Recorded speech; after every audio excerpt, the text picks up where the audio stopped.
Hello, Namaskar. Welcome to my pod, the CAA Show. CAA, as all of you know, is Conversations and Analysis, and my name is Juggi Bhasin. The Israeli strike on Hezbollah, that is by planting these IEDs, that is improvised explosive device in pagers, and in the process setting off these blasts which have killed, maimed, injured hundreds and thousands of Hezbollah fighters.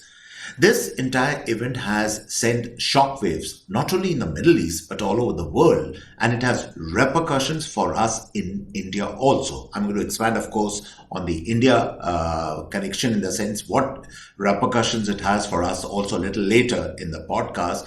But know this, that this entire event has been received in two very different ways all over the world. Some people are, of course, exhilarated by this event, and those would, I would assume, people in Israel, maybe even their friends in the United States and other friendly countries to Israel, who are exhilarated at the fact that a paramilitary organization like the Hezbollah, somebody would say it is a terrorist organization, that it has been so badly hit, so many of its fighters have been disabled. And also not only the fighters, not only the bodily harm which has been given to the fighters, but also the entire comms network, the communication networks of the Hezbollah has to a large extent been disabled. So there would be a lot of people who would be celebrating, who are exhilarated by this development. But this development is also a sobering thought as to what really has happened, because yes, in this case, the nation state, a nation state like Israel has struck. But it could also have been that if the tables could have been reversed, the terrorists could have used the same tactics, the same methods, the same strategy to hit a nation state like Israel, or other terrorists in other parts of the world could have hit a nation state. And that's why I'm saying it has repercussions for us in India also. So know this, different people have reacted very differently to this particular major development in the world, but it is a very significant, a very seminal development which has occurred in the world. I'm going to talk about our reactions and what we need to learn from this. But before I do that, understand this, that this is what is called a prime example of asymmetric warfare. Asymmetric warfare, where probably you can call it a weaker side, or sorry, where the two sides, there is an imbalance in the two sides, and therefore tactics and strategies have been used to overwhelm the other side. Which is the stronger side, the weaker side? That can vary from example to example. But what I'm arguing in this podcast is that we today live in the age of asymmetric warfare. The age of conventional warfare, where tanks and armies used to roll out and people, there would be large-scale killings and mayhem on the battlefields. It still happens. The Russia-Ukraine war is going on, which is to some extent a conventional war, even though Russia calls it a military operation. And even the Israeli, the strikes on Gaza are to that extent a conventional war. But by and large, we live in the era of asymmetric warfare. Asymmetric quite literally means that one side is more powerful, one side has all the resources, it has an army, probably a navy or air force, the other side could be a paramilitary organization or a terrorist organization. But in asymmetric warfare, sometimes the weaker side actually creates events, uses strategies, uses tactics to overwhelm the other side, and therefore create an imbalance. We increasingly, I think, are living in an asymmetric warfare situation, and I will talk about all that more in my podcast. But before I do all that, excuse me, I would urge all of you to, of course, to subscribe to my channel, the CAA Show. It's very, very simple. All you have to do is to press that red button on your screen. Subscription is, of course, completely free. And I would also appreciate if you could like the show and share the video if you like it with your friends, colleagues, and peers. Now, let's dive back into this very interesting but very, very sobering and very, very important and seminal event which has occurred in the world. As I said, the Israeli strike on Hezbollah is a prime example of asymmetric warfare, where strategies or a thinking outside the box is used to inflict maximum damage, harm, casualties on the enemy side or on the other side. I'll give you 3 or 4 other examples. This is, of course, a prime example of asymmetric warfare. There was another event which had occurred, I think, a few days back in Israel only, when the Houthis launched a missile which traveled almost 2,000 kilometers and landed undetected in Israel. And luckily, of course, it landed on flat ground and nobody was hurt or injured or killed. But it was a missile which had managed to escape all detection. And that is again a question of asymmetric warfare. How did the Houthis even manage to do that is remarkable. We in India have also been suffering from asymmetric warfare. Only recently, a few days back, as we all know, there have been a number of these drone rocket attacks which have been launched in Manipur. This is again an example of asymmetric warfare. Supposedly, and of course, India is the biggest state, and the enemies of India certainly don't have that kind of power which India has. It's which our armed forces have, but yet they managed to unleash wave after wave of these drone rocket attacks. Some are even saying that on a single day, 50 of these drone rockets were launched in Manipur. And yes, additional troops, CRPF, have been rushed to Manipur. We are countering the situation, but it is a very, very worrying development at the same time.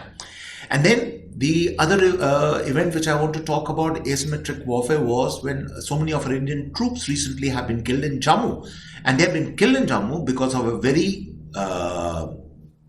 sinister development that their armor, their body armor, their bulletproof jackets have been pierced by steel-jacketed bullets, which the Americans left behind. The bullets, the weaponry, M4 rifles which are left behind by the Americans in Afghanistan, those weapons have found their way in Pakistan and the hands of these terrorists, and this has been unleashed on the Indian troops. Again, a question of asymmetric warfare, where a handful of terrorists or a unit of terrorists creates havoc and kills so many of our Jawan, so many of our soldiers and so many of our officers have been killed in a classic case of asymmetric warfare. And then, of course, the drone attacks in Ukraine. Even though the battle now the war between Ukraine and Russia is turning into a conventional war, but a lot of people still feel it is still a battle of an artillery battle. It is still a battle which is now really highlighted by the use of drones. Drone warfare, both sides are using, especially the Russian side, are using all kinds of drones, kamikaze drones. Kamikaze drones are suicide drones. That is, they just go and they just blast their targets. Drone warfare is again a question of unconventional or asymmetric warfare.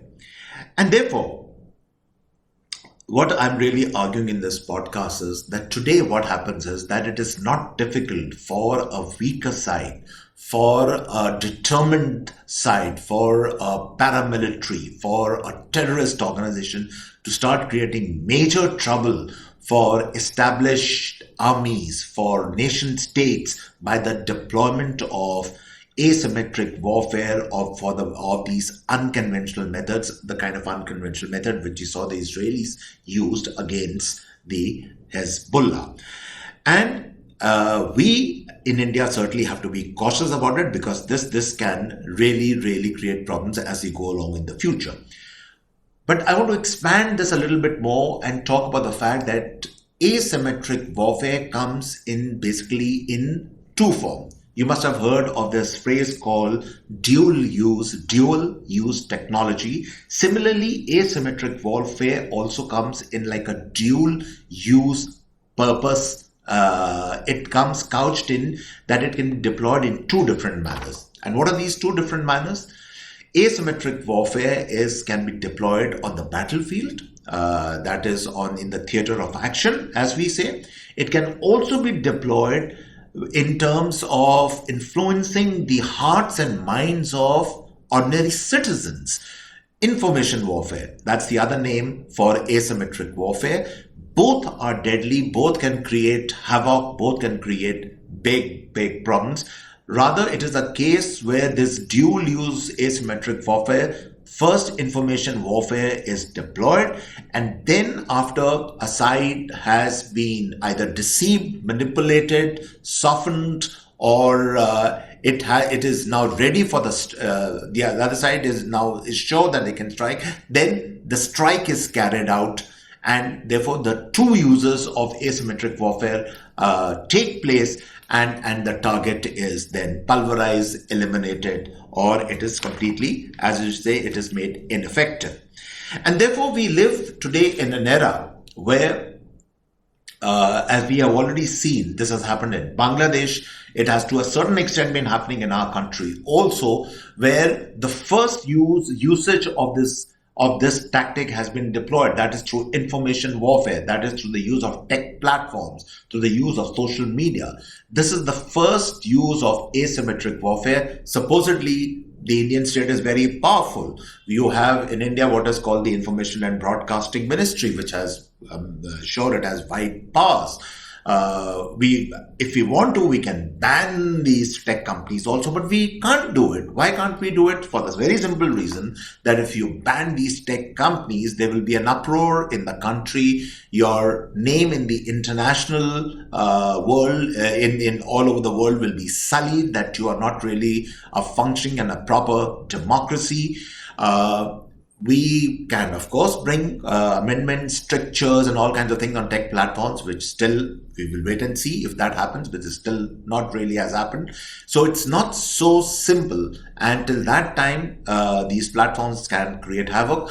In short, information warfare is the first step in asymmetric warfare to bring about changes. And what changes are these? These are either regime changes. These are changes of you convert people, change their hearts and minds, as we saw, which was happening during the Indian elections, where where information warfare, information misrepresentation, I would say to a large extent, fake news was creating havoc. That is all part of information warfare, which is, as I said, this is the first usage of asymmetric warfare, which is unleashed on the people. And then obviously you follow it up by strikes, by lethal strikes, by very targeted, precise strikes, where what you do is that you are testing the weaknesses of the enemy. For instance, if the enemy is a terrorist organization, if the enemy is a paramilitary organization, then what they are doing is they are seeing the chinks in the armor of, for instance, of the Indian state. And once they see those chinks, then they strike at those particular targets with deadly effect, as we have seen they were doing in Jammu, as we have seen that they were doing in Manipur. And therefore, that is a huge problem, because even though we have probably the fourth largest standing army in the world, but is it possible to deploy troops at a moment's notice and everywhere in so many different parts? It's not possible. It takes times for the mobilization of troops. And also the third factor we have to remember about asymmetric warfare is that asymmetric warfare, by its very nature, is not conventional warfare. It is stealth by design. It is nimble-footed. It is not heavy-footed like the nation state.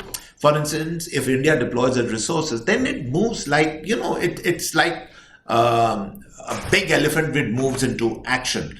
All the power and resources in terms of the armies and everything, etc., Air Force, Navy is organized. But a paramilitary organization, a stealth organization, a terrorist organization moves in an entirely different way, which actually gives them an advantage. And therefore, they exploit these chinks, they exploit these crevices, they exploit these loopholes in our system, and then they strike with deadly effect. And I've given examples of both Jammu and Manipur. And therefore, please remember the dictum. Please remember the old saying that the terrorist, he needs to get lucky on one day, but the nation state has to be vigilant every day. And that still holds. It was an old dictum, but it still holds that the terrorist can actually, if you are not careful, if your defenses are not there, if you're not vigilant all the time, that he can exploit that particular chink. And the nation state, of course, has to remain a vigil all the time. So this is what we are facing. The Israeli strike on Hezbollah, as I said before, it is both an exhilarating as well as a sobering moment. I think we should, instead of, I've seen a lot of these podcasts since yesterday where people have been jumping up, oh, wow, how the Israelis did it. All that is fine. But we really need to be sobered up about this, because this is the same thing which are terrorists, the same methods that terrorists can deploy against us. Also, we need to keep that in mind. Now, in the last part of the podcast, I want to talk about a little bit about India's reaction to all this. Where does India come into this picture? India, of course, comes into the picture because, as I said, we are also the victims of asymmetric warfare. Manipur and Jammu are just two examples. In Kashmir, it has been happening for such a long time. And my argument here is that all this is also happening is because even today, despite so much of bloodshed, despite so much of learning on the battlefield, despite so many of these encounters, so much success also with the security forces have achieved, even despite all these years and years of all this narrative, even today, I would say, India today is still not a security-minded state like, for instance, the state of Israel. And I really don't have an answer for that. It's the previous government, of course, was certainly not security-minded, but unfortunately, I don't say even the present government really has grasped fully the kind of threats that we are constantly facing. It is doing a lot of things, sure, but we still haven't got this mentality of a security-minded state, which I think is extremely important. And I think the beginning point of that is that we have to acknowledge the fact that, like the state of Israel, India also is surrounded by enemies all around. And that should be enough reason for us to change our charter, to change our thinking, to change our way of reacting. We still are what I call a reactive state. We are not a proactive state. We still wait for things to happen to us, then we slumber on, and then we finally take action. Of course, we take very decisive action at some point or the other. I'm not saying we don't take. But in the process, too much time is lost, too many lives are lost, so many people are killed, injured, or maimed. We can avoid all that if we are more of a reactive state. This particular instance of Israel striking Hezbollah is a classic case that probably Israel knew that Hezbollah was on the verge of striking Israel, and they preempted the entire thing by carrying out this particular strike. We still don't know the full details. I'm just guessing out here. I'm surmising that probably this might have happened, or rather, this is called taking the initiative. You take the initiative, but that initiative can only be taken by a proactive state, a state which is thinking security all the time, 24/7, which we still in India, we are not. So that's something we need to keep in mind. The other point is that a state also has a certain philosophy, it has a certain dictum, it has a certain message which it gives to other people, to people all around, not only in the neighborhood but in the world. As I said, Israel, of course, has a message that there will be a price to pay if you mess around with us. We should be having the same message, but we unfortunately don't. As I said, we are reactive, we wait for things to happen, and then we take our own sweet time in then meeting the challenge. If you develop this mentality that there will be a price to pay if you strike India, then a lot of things can start changing. Then our entire system can start moving forward, fast forward, but that is still not the case even today. The third point is that even today, irrespective of this government or that government or whatever, we still have what I call a Narasimha Rao approach towards security matters. And what is that approach? Narasimha Rao, of course, was famous. That is the previous former Prime Minister of India. His approach really was leave things as it is, don't mess around with them, and over a period of time, they solve on their own. And even today, we unfortunately have this approach that we allow things to fester. Maybe it's part of some deliberate policy which we have, that things will work out on their own. Don't take precipitate action. Don't push things too hard. There should be no pushback because there will be consequences for that. We still have that approach. I personally don't think that's a great approach, but irrespective of this government or that government or whatever, we still have that approach. And then we live, as I said, in a very different age now. I don't think so, we are still paying that kind of focus. We are paying that attention to cyber security, to things like surveillance and infiltration. These are three things which I'm mentioning: cyber security, surveillance, and infiltration. These are today have become the hallmark, the bedrock of the modern state, which has security on its mind 24/7. But we are still, we talk a lot of these things, but we are still not there in these three aspects. We need to think about that. Then the last two recommendations, which I would like to certainly state in my podcast, is that it's time now that, because we need to beef up our intelligence operation, because at the end of the day, please remember, the strike of the Israelis against Hezbollah was actually not a strike by the army so much or by their armed forces, but it probably was a strike by the intelligence agencies. We still, of course, are guessing about all this. We don't know the details, but it's fair to assume that the intelligence agencies plotted and carried out this attack. And therefore, the intelligence agencies today are playing a huge and a very important role, especially we live in an era of what we call, within quotes, the dark state. The dark states, very powerful countries have dark states, which are constantly looking to change regimes, to bring about changes. And therefore, from that point of view, we need to have strong intelligence networks. We have already, of course, we have RAW, we have the IB, we have all these. But we need to attract the best possible talent. That is our challenge. And how do you do that? You can't just do that by, advertising in newspapers or whatever. You really have to, and that is where we can take a leaf out of from the CIA, that is the Central Intelligence Agency of the US.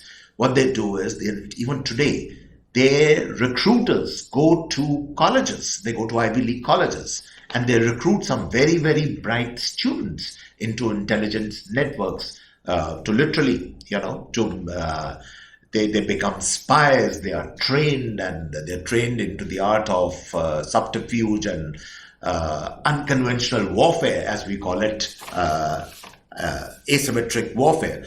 We need to do that. We need to spot talent. We need to recruit talent at the college level, the bright young people, boys and girls, who will fit into the intelligence network. That's the other thing, I think, a reform which should be carried out. And then we need to create what I call hundreds of Dovals. Now, who is Doval? We all know he's the NSA of the country, the National Security Advisor. Mr. Doval, of course, is a very colorful personality. And those of you who might not know, his most famous exploit, he has been a field agent, by the way. He's not a bureaucrat, really. Of course, he's a bureaucrat today, but he has in the Avatar, we all know Mr. Doval. He was a tremendous field agent. His most famous exploit was when he disguised himself as a Sikh. During the Operation Blue Star, he infiltrated into the Golden Temple. He was actually coordinated the entire strike to that extent from inside the Golden Temple. He was very much there. So that's Mr. Doval for you. Now, one Mr. Doval is not enough. We need hundreds of people like him.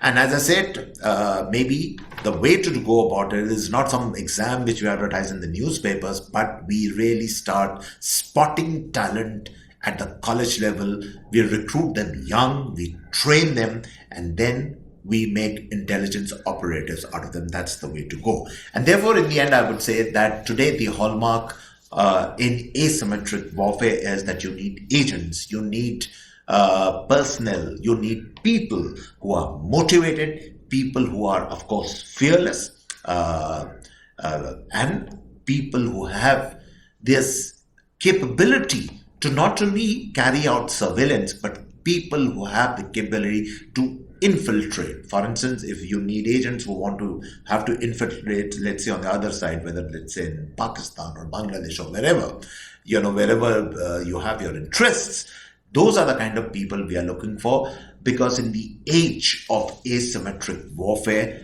these are the new characteristics, these are the new attributes, these are the new strong points which a person needs to have. I think the age of this conventional, heavy-footed, heavy-leaded armies on the roll, armies on the march, that of course, if the day comes for that, of course we will rise to the occasion. But in the meantime, on a day-to-day basis, we live in, as I said, in the age of the asymmetric warfare, and for that, we need these kind of people, these kind of reforms. And therefore, this entire strike of the Israelis on the Hezbollah, I think, is a wake-up call that these are dual-use strategies. They can be carried out by the nation state, but they can also be carried out by the paramilitary or the terrorist organization. And therefore, we have to watch out for these things, because the next strike might certainly not be in the pager form. This idea has already run its course, I think, but it would come in any form. It could be something so ordinary which we are using, and it becomes a deadly weapon in the hands of these operatives. We have to, as I said, we have to have a security on our minds 24/7 to understand that, to preempt that, to think about that this can also happen with us. Those are the kind of people, those are the kind of devices, those are the kind of strategies, tactics we need to counter this harm which can come on the nation state. We have to watch out for that. And therefore, on this note, I come to the end of this particular podcast. I hope you did really like this podcast. You like the show, do, of course, subscribe to us. And on this note, it's goodbye and cheers from my end.